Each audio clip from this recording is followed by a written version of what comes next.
John Osborne here from Basecamp Trading with the free video today from March 24th, 2026. Today we're looking at coin.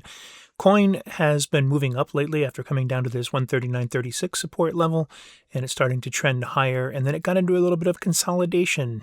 All this allowed the fast line on our MQ momentum or MQ super momentum to come up and kind of reset along the zero area.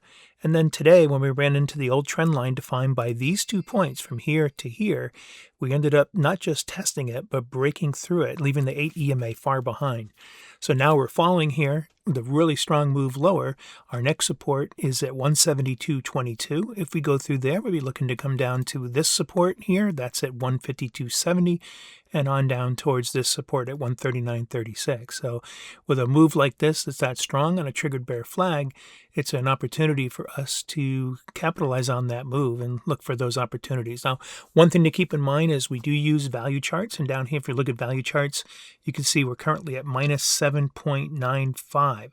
Now, that's really close to an 8. And an 8 is when it changes to red. And that means that there might be a little bit of a pause on this move lower. Now, this is so strong, we might push through that anyways. But I do expect if we move any lower here that we're going to trigger into the red. And that means a 9 out of 10 chance that we're not going to go straight down from there. We could pause and consolidate for a little bit, let things settle, and then maybe make another leg for it. But I am looking for coin to continue pushing lower and possibly reaching the next 3 levels that's shown here. If you like this kind of analysis, give us a try. You can join Basecamp Trading for a 30-day trial for only $7, and you can find the link for that in the description below.